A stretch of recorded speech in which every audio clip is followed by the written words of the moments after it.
reaction on the recent pronouncement of Vice President Sara Duterte that in an indignation rally in Cebu, she said na may karapatan ng mga Pilipino na magalit sa gobyerno, ma'am? Unang-una, nakakalungkot po na mula sa pangalawang pinakamataas na leader ng bansa ay mukha pang nag-i-encourage siya sa mga tao na magalit sa gobyerno. Nung nalaman po ito ng Pangulo ay wala po siyang naging reaksyon dahil hindi nga po ito dapat nanggagaling sa pangalawang pinakamataas na leader ng bansa. Ang tanong lamang po, nung panahon ba ng kanyang ama, nagsabi rin po ba siya na maaari po kayo magalit? Lalong-lalo na po nung ang kanyang ama ay nabansagan at nabigyan po at kinilala bilang most corrupt. Yung ba ay hindi niya man lang nasabi na dapat na merong karapatan ang taong magalit. And at the same time, wala po tayong nadinig sa Pangulo kahit ano pa ang naging di umanong anomalya ng DepEd sa pamumuno ni VP Sara. She's arguing that it's part of freedom of expression. Yes. Wala po tayong masasabi kung kanyang ine-express ang kanyang damdamin. Pero bakit naman ngayon lang? Mas marami naman din pong nangyari nung panahon ng kanyang ama. Ang pag-encourage po ba niya na magalit ang tao, meron po ba itong link doon sa sinasabing destabilization? Kilala po natin ang Pangulo. Hindi siya agad-agad nagre-react sa mga ganito. Sobrang nakakagulat na balita.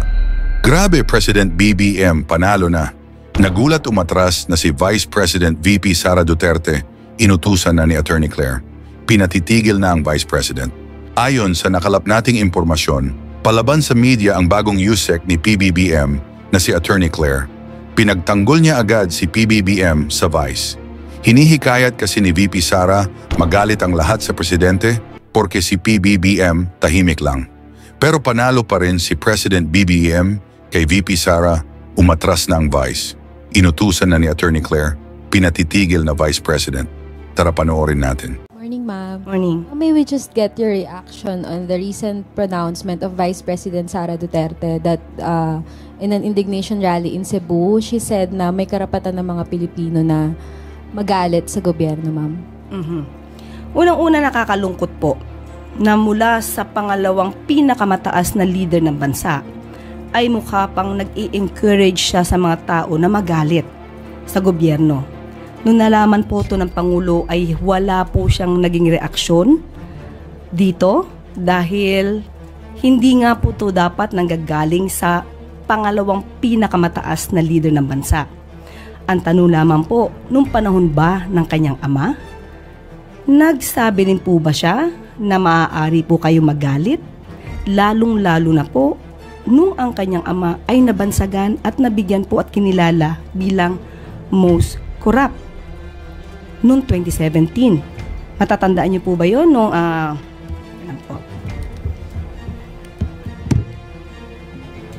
noong 2016 ay runner-up lamang ang Pangulo.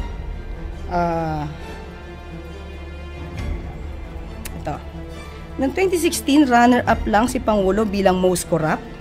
Siya ay kinilala ng Organized Crime and Corruption Reporting Project. Pero noong 2017 ay nag-level up si dating Pangulong Duterte at siya na po yung naging awardee at kinilala ng People of the Year being the most corrupt. At inamin din naman po niya sa kanyang statement ni Pangulong Duterte na siya ay corrupt at siya ay nagnakaw. Pero naubos na nga lang. Kaya natatandaan niyo po ba yon? Because meron pa po ako ditong statement niyan. Okay? So, ang tanong lamang natin, yung ba ay hindi niya man lang nasabi na dapat na merong karapatan ang taong magalit?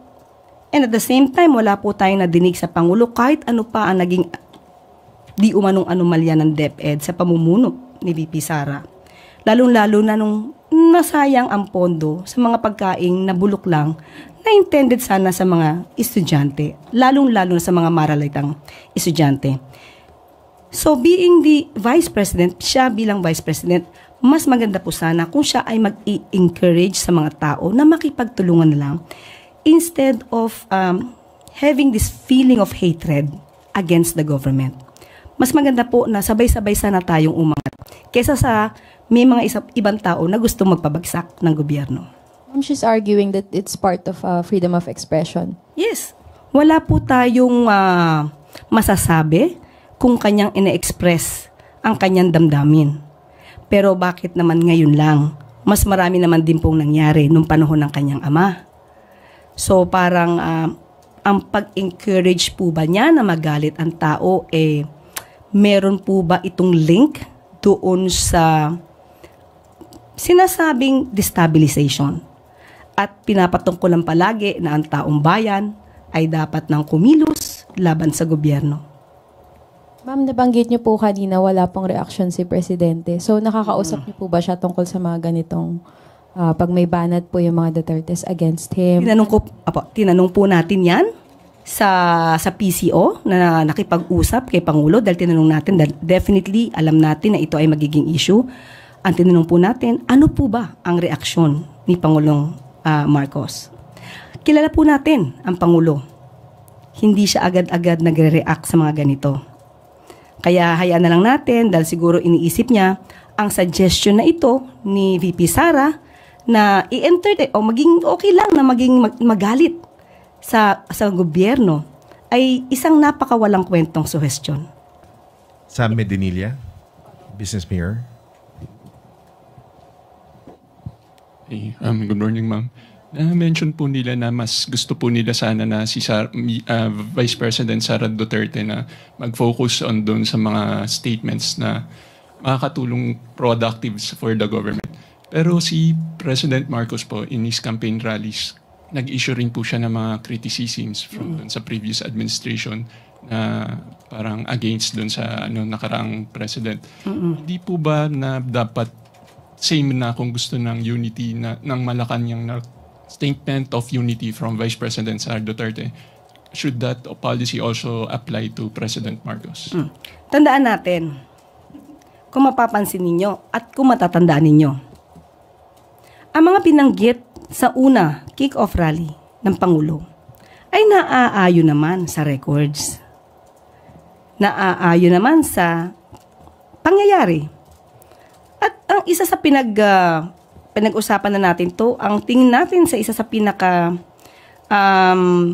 nag-trigger ay yung patungkol sa nagde-deliver ng suka.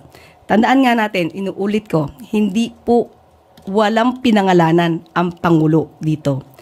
At nung sila ay sumagot muli, hindi po ba karapat-dapat din na sumagot ang Pangulo na nang-aayon din naman po sa kanyang mga records, sa kanyang mga naobserbahan.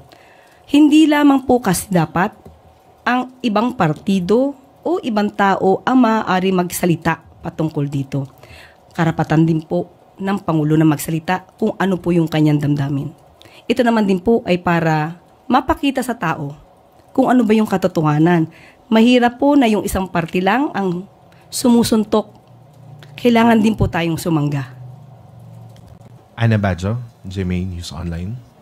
I'm sorry, baka may reaction lang tayo sa China keeps on pressing the Philippines to withdraw the missile system from the South China Sea. Yung kahapon, ma'am, na sinasabi po nila.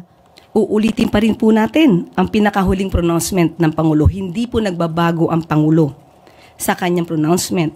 Meron po siyang mga demands. Kung gustong mag-demand po ng China, meron po tayong counter-demand dyan. Pareho pa rin po ng ating stance. Ang Pangulo, ganun pa rin po ang kanyang stance. Thank you, ma'am.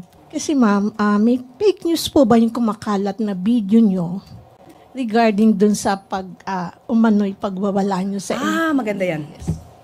Maganda yan. Hindi na to salita ng palasyo at ng Pangulo. Ako na to. Okay.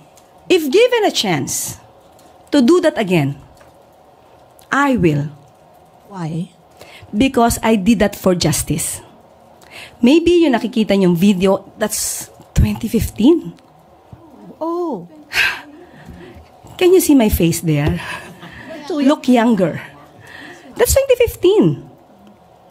Okay, why nila pinapalabas to? And splice. Dahil ayaw nila ako siguro na manatiling tagapagsalita rito ng palasyo. Una, ang kwento niyan, merong dalawang magsing-irog na hindi na nagkaayos.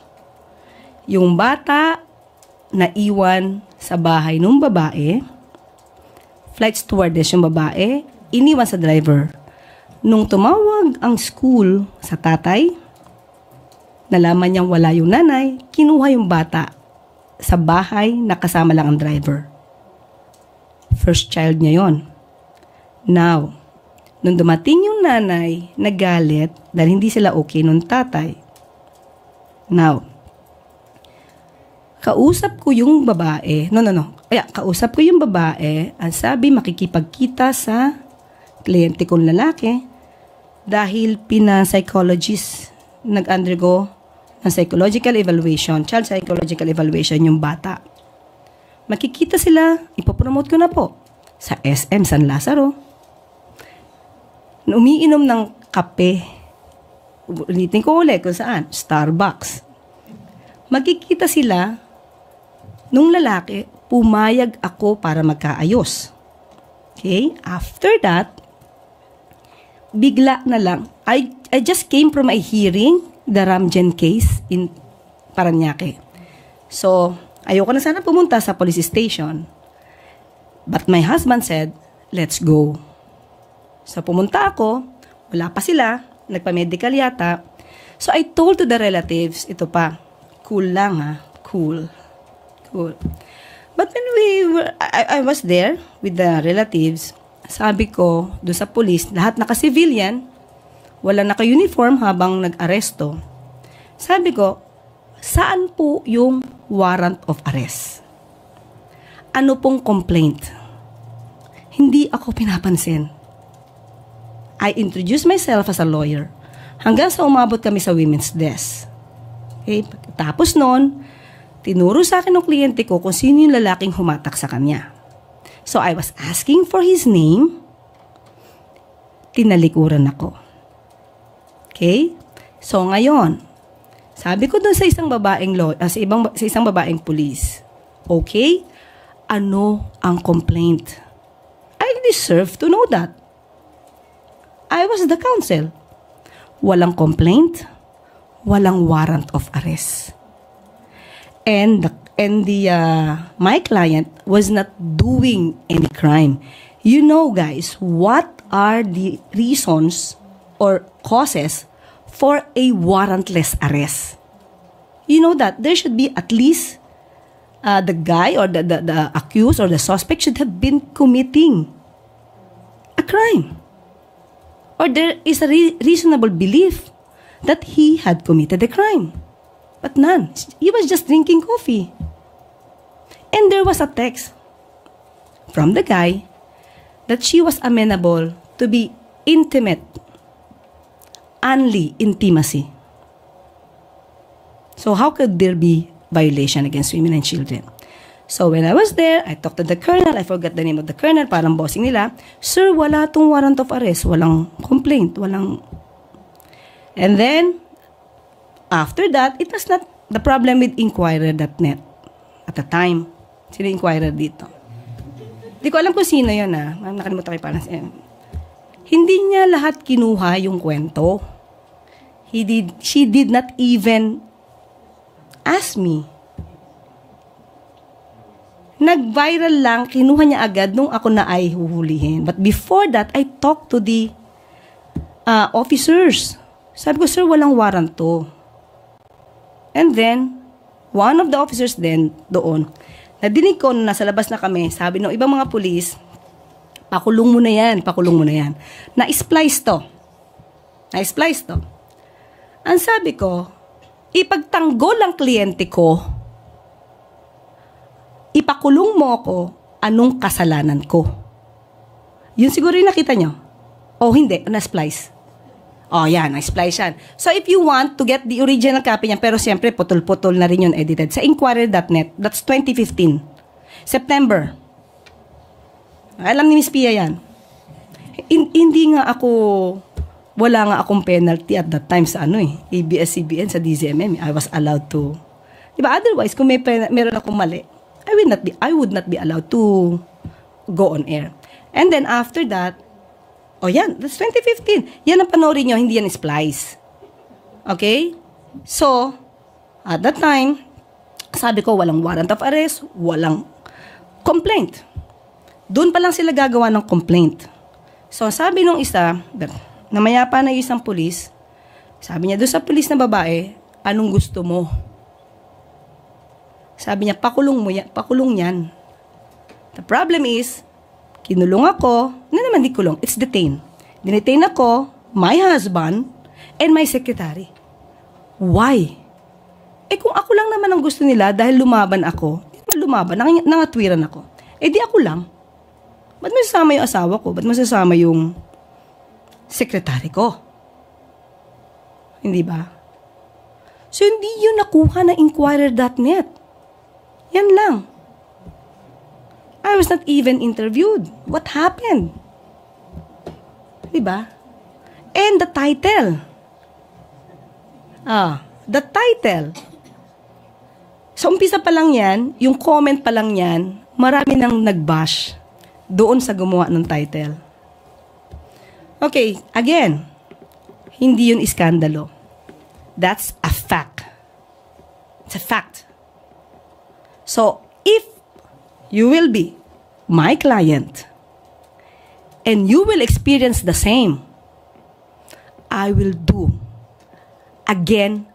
it again and again and again for justice. Nung nandiyan ako, na-detain ako, sabi ko, okay lang. Parang si Jose Rizal. Hero lang ang dating.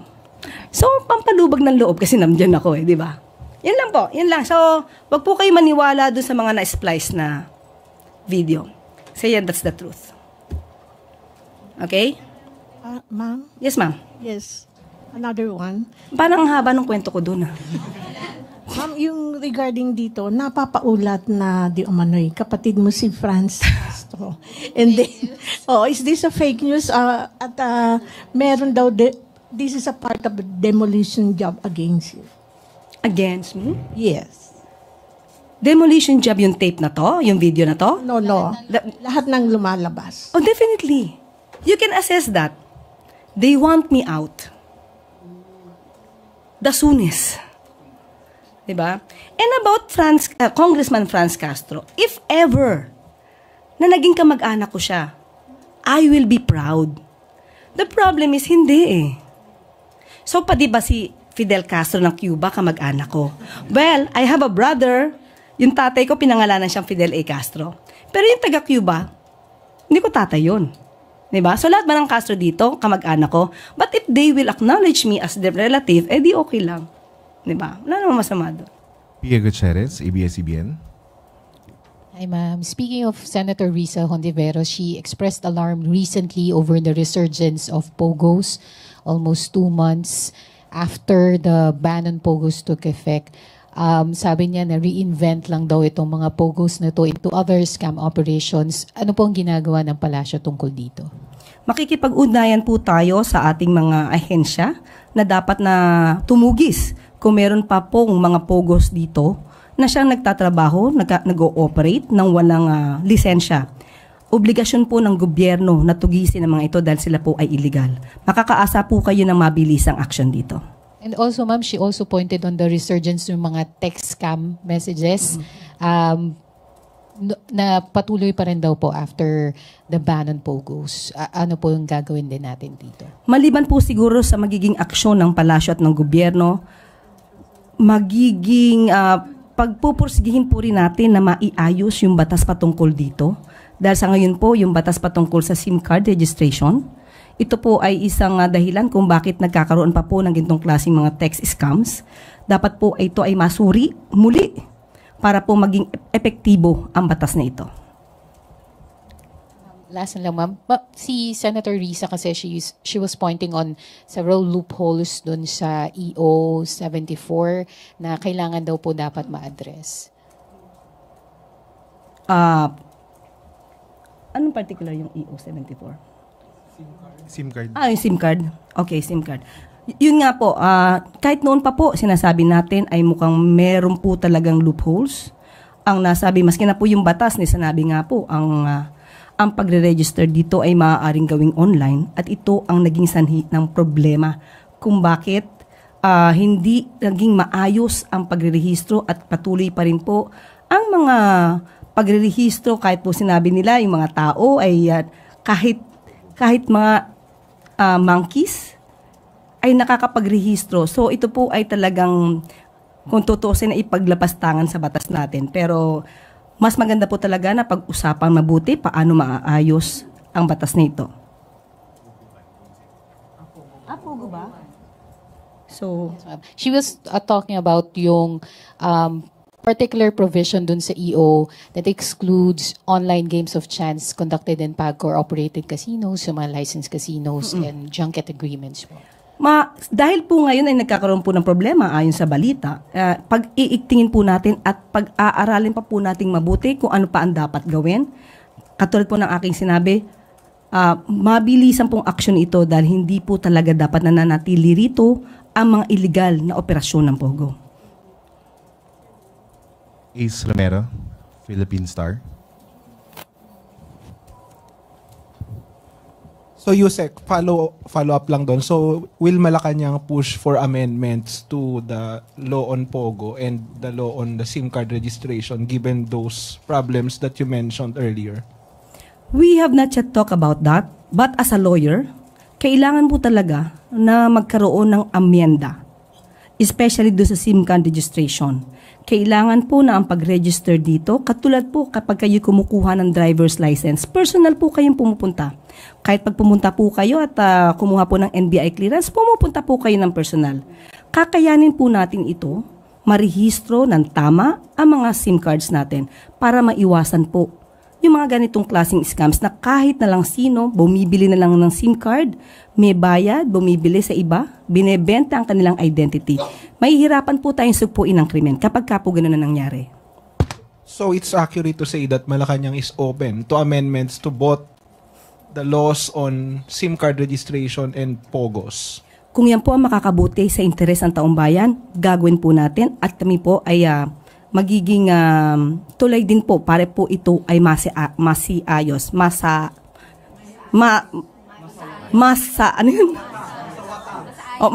at maayos. Salamat po. Death Narciso, DZRH. Follow up lang po dun, ma'am. Kasi kung binabanggit po ninyo na yung registration dapat ay gawin dun sa mga ahensya or offices, hindi po ba taliwas yun dun sa gusto ng Marcos administration na digitalization? Okay. Okay, meron tayong ang polisiya at ang pinupush po ng ating Pangulo, at least magkaroon po ng 95% na transaction, digitalized transaction, especially sa government. Bakit ka? Para po mas mabilis ang transaksyon. Halimbawa po, kaya umuutang sa bangko. Hindi po masyado mahihirapan dahil digitalized na lahat. Pero ang pinapatungkulan niyo po ba ay patungkol kay SIM card po. Sa SIM card. What do you mean? Hindi ko makuha po yung inyong tanong. Sabi niyo po kasi yung SIM card registration online. So dapat okay. Okay. That will be a different issue. Mas dapat paigtingin natin yung tamang pagrehistro. Kasi po pag ito naman ay ginawa nating online, mangyayari po ulit itong nangyari na maling pagrerehistro, kahit sino na lamang po ay nagrerehistro, maraming binibiling SIM cards at ibinebenta sa mga sindikato.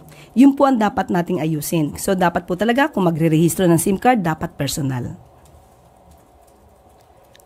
Tuesday New, DZBB. Good morning, ma'am. Yes, ma'am. Ito po siguro yung iniaantay yung tanong tungkol kay DOTR Secretary Vince Dizon. Opo. Yun nga po, what is the palace take on the recent actions of the new DOTR Secretary Vince Dizon? Like suspension of cashless transactions, expressways, and then suspension of PUV modernization, which are parang contrary po doon sa sinusulong ni Presidente nga na digitalization at saka yung modernization ng ating transport system. Yes, katulad ng sinabi ko nga kanina, ang pinupush po ng Pangulo ay magkaroon at least ng 95% na digitalized transactions, lalong-lalo na sa gobyerno. Pero ngayon pa lang po ay katatalaga ni Secretary Vince Dizon. So, dapat po rin natin siyang bigyan ng pagkakataon para aralin po ito. May mga issues po, especially sabi nga niya po ay kailangan nating gawing perpekto yung expressway system natin. So, pagbigyan po muna natin ang ating bagong appointed, newly appointed Secretary of DOTR, Vince Dizon. At kapag po ito ay kanya naaral, maaari po siya magbigay ng report kung kinakailangan talaga 100% na dito sa expressway payment, cashless expressway payment. At makikita po natin kasi ang kanyang punto. Okay, kaya dapat din pong pag-aralin ito. Ang sabi po niya, mahihirapan po talaga na 100% sa lahat ng expressway toll na cashless. May pagkakataon po kasi na malamang wala po kayong cash at the time or naka-deposit na amount sa inyong RFID cards. Mahihirapan po. Ibig po kayang maging result nito ay mag-penalize or magkaroon ng penalty. So, tingnan po natin kung paano po itong aaralin ni Secretary Dizon at siya po ay magbibigay ng kanyang assessment at report sa ating Pangulo patungkol dito. Yung sa PUV modernization, ma'am. Muli, marami pong stakeholders na kakausapin si Secretary Dizon. Alamin niya kung saan maaaring magkaroon ng negotiation. At hindi naman niya po pinapasubali na kailangan po talaga ng POV modernization. So, PUV modernization. So, mas maganda po na tingnan po muna natin kung ano ang kanya magiging action. Bigyan po natin siya ng tamang panahon para maaral ito. Mahirap po kasi ngayon, ilang araw na po ba siya? 2 weeks? Parang ganun pa lang po, no? So, hayaan po natin muna maaral at saka po siya magbigay ng kanyang assessment at evaluation sa Pangulo. Ann Soberano, Bomborazo. Yusek, good morning. Reaction lang po from the palace sa ginawang pag-question ni Dr. Tony Liachon sa zero government subsidy sa PhilHealth sa Supreme Court. First time po daw ito sa history ng Pilipinas na hindi binigyan ng importansya ni Presidente ang kalusugan ng bawat Pilipino. Ano pong take ng palace dito? Meron pong mga dahilan dito kung bakit po naging zero subsidy ang mga mambabatas natin. Pakinggan na lang po muna natin kung ano po ang magiging desisyon ng Supreme Court. Kung sasabihin po ng Supreme Court na dapat po na ibalik ang subsidy mula sa gobyerno, tutuparin po natin yan at magkukumply po tayo kung ano man po ang sasabihin ng Supreme Court. Thank you. Christian Yusores, Radyo sa East 30. Good morning po, Yusek. Recently po, Solicitor General Bernardo Guevara challenged the ICC na instead na pilitin yung Philippine government na makipagtulungan sa kanilang investigation sa drug war, ibigay na lang sa gobyerno natin yung mga hawak nilang ebidensya or information kung talagang gusto nilang makatulong doon sa probe sa drug war. Is the palace agree at Soljan's statement? Sa ngayon po, lumalabas po na sinabi po ni OSG Guevara ay kanya lamang po na opinion. We have to stand by the statement of Executive Secretary Lucas Bersamin. Nandun pa rin po ang ating polisiya na wala pong jurisdiction ang ICC sa ngayon. But kapag po humingi ng tulong ang Interpol, magkukumplay po tayo at tutulong po tayo. Yung pa lamang po ang pinakahuling pronouncement ng palasyo. Eden Santos, Net 25. Ma'am, going back po dun sa POGO issue, sabi po ni Secretary John Vic Rimulya yesterday na yung magulang nung batang dinukot po sa Taguig, yung estudyante sa isang international school, ay Chinese national and a former operator po ng POGO. Ang tanong lang po, bakit po nananatili pa sila dito sa Pilipinas at nakapag-aral pa sa isang international school, gayong pinaban na nga po yung POGO at lahat po ng involved doon ay pinapakasuhan at pinapadeport? As of now, wala po tayong detalye kung ano po yung identity or yung talagang complete na personal circumstances nung binabanggit nyo mong Chinese national. Sila po ba ay walang dokumento as of now para sila po ay makapag-stay? Kung wala po silang dokumento, we have to check on that. Hindi po tayo maaaring magsalita against them. Kailangan natin ng dokumento. Kung sila ay walang dokumento rito at nakakapag-aral pa, malaking question po yan at dapat po natin talagang imbestigahan. Alvin Baltasar, Radyo Pilipinas. Yusek, magandang umaga po. Good morning po. Follow up lang po doon sa tanong ni Ate Eden. Sabi niyo po kanina, magiging mabilis yung aksyon natin laban sa Pogo. Does this include yung order natin sa Bureau of Immigration na bilisan, paspasan yung pagpapadeport doon sa mga kinakailangan ng ma-deport? Isasama po natin yan. Sa tamang panahon, sa tamang aksyon, magagawa po natin lahat yan. Basta po siguro yung mga detalye pong ito, kung mga requirements ay na-comply na po, para po sila ma-deport, lahat po yan ay gagawin natin.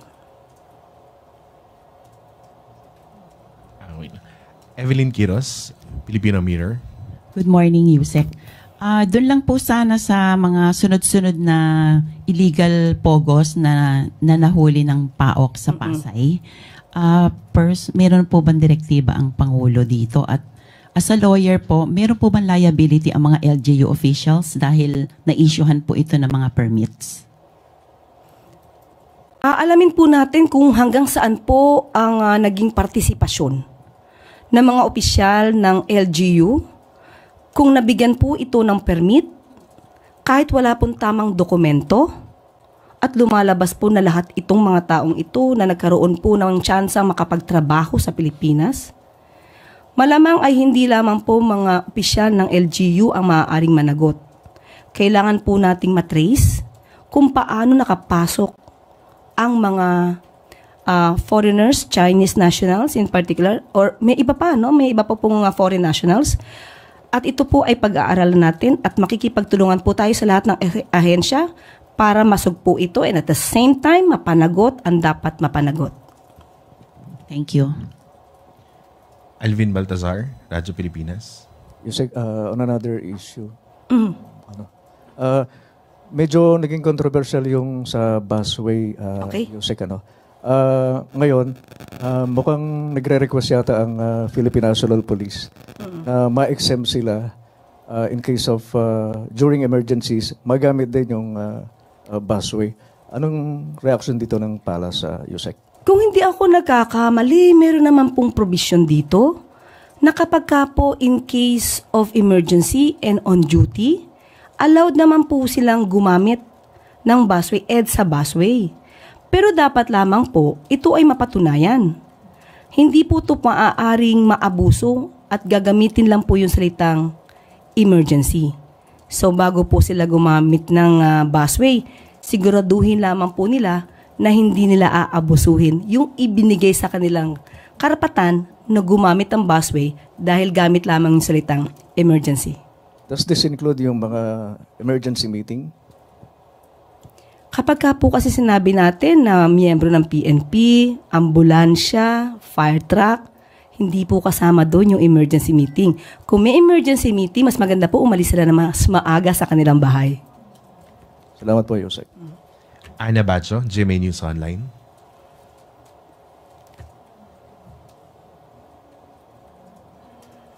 Thank you, ma'am. Maricel Halili, News 5. Magandang umaga po. You mentioned earlier about destabilization. What do you mean by that? Meron po ba kayong natanggap na information about anything about this tab? Wala tayong formal na impormasyon na may destabilization, but mapapansin po natin sa kanilang mga statements kapag sila nagrarally, nag-uudyok sila ng galit, nag-uudyok sila sa mga tao na ito ang paniwalaan dahil ang gobyerno ngayon ay abusive at excessive. Doon pa lamang po ay makikita natin, mararamdaman natin kung saan sila papunta. Alvin Baltazar, Radyo Pilipinas.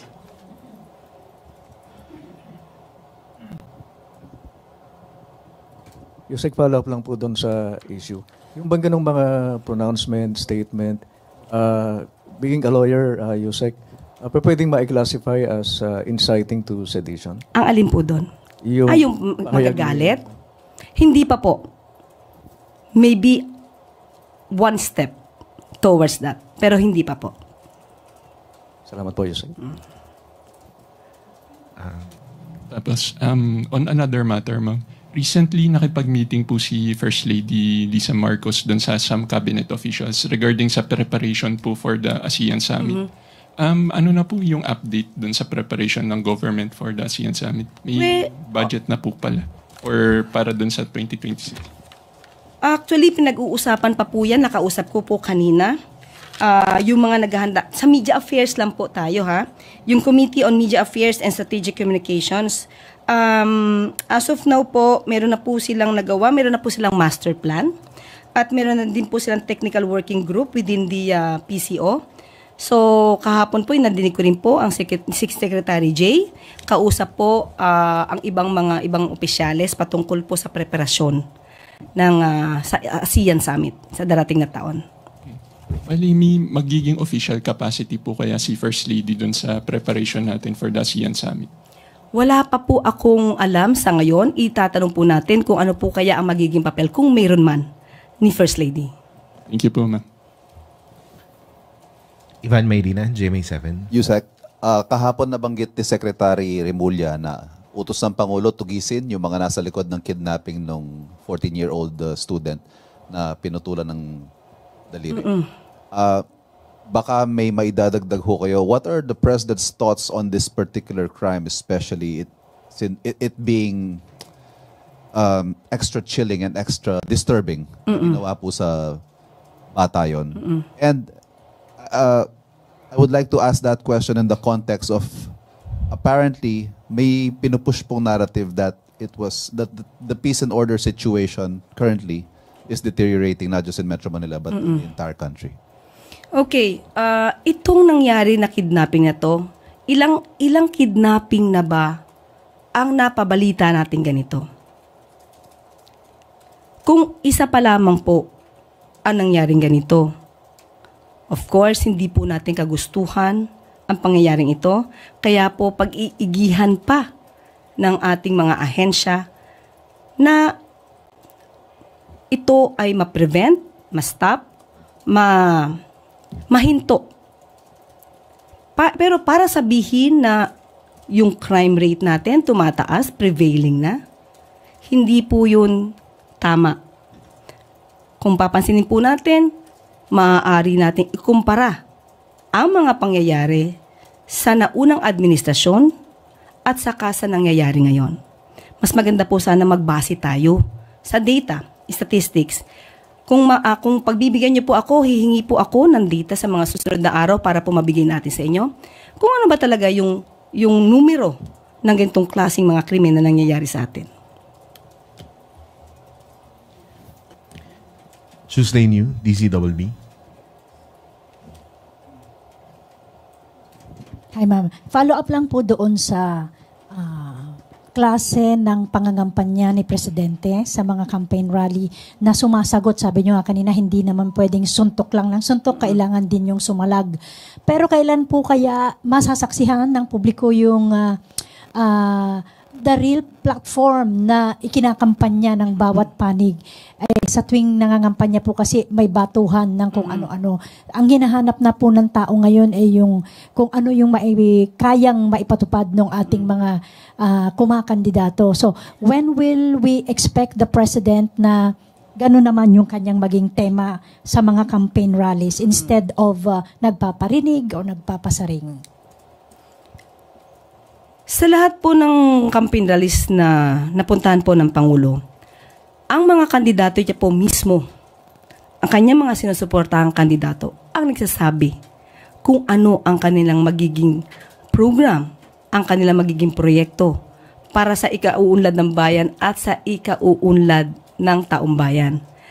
Siguro po, kailangan lang po talaga paminsan-minsan ang ating Pangulo ay maging transparent din siya sa kanyang nasa loobin at para po maipahatid din sa mga tao na he is not and will never be a weak leader. Thank you, ma'am. Jean Mangalus, Philstar.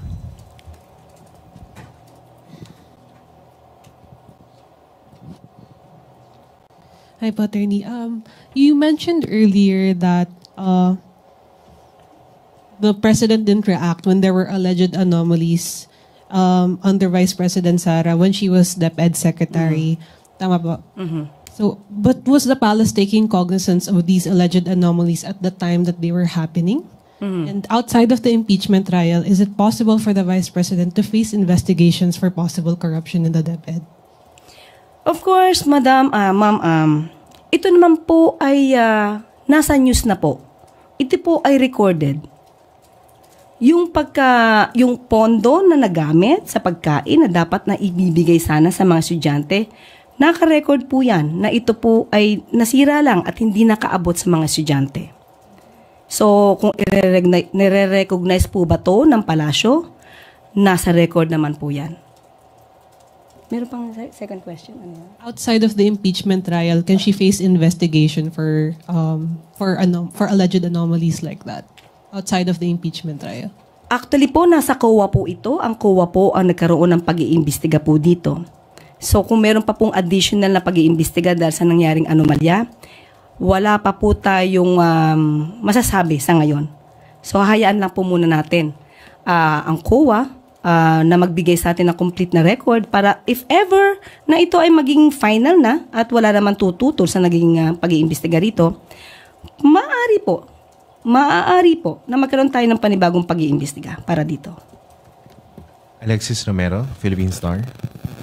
Yusek, just for the record, bakit po hindi nagsalita si Pangulong Marcos about the supposed issues or corruption issues sa DepEd during the time of the Vice President when she was a close ally of the administration? Hindi po kasi siya yung tao na maninira ng kanyang leader, yung kanyang mga kasama sa pamahalaan. Hahayaan niya lamang po mismo ang tamang otoridad, ang tamang ahensya na mag-imbestiga rito.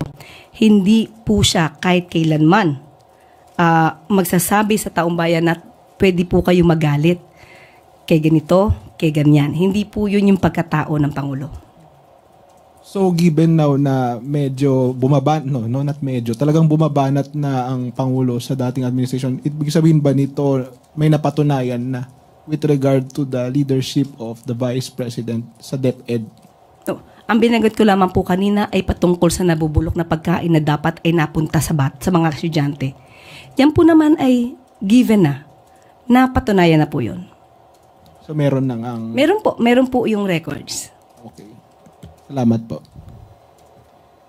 I think, Yusek, there's no more question from the MPC. Sorry, we have one last question. Vance Fernandez, Police Files. Ma'am, are you amenable sa pagbibigay o pagpapataw ng sanction doon sa mga officials na dumadaan sa busway kapag napatunayan na hindi ito emergency ang reason nila? Opo, ang palasyo po ay ayaw po ng abuso. Definitely po, kung sino yung dapat managot, kung may pang-aabuso, ay dapat lamang pong managot. Hindi po ito tolerate ng palasyo ang mga abusong gawain, kung mayroon. Anong sanction po? Probably. Because you are a lawyer. As of now po, ay maaari po yung pag-usapan dahil ang penalty lamang po pagka po dyan dumaan ay tinitikitan lamang at 5,000 na fine. Siguro maaari pong pag-usapan yan, especially po kung ang nagbabiolate ay mga public servants. Ngayon, ikaw bilang Pilipino, ano ang masasabi mo at reaksyon sa balitang ito? Mag-iwan ka ng komento sa ibaba at atin pong babasahin isa-isa.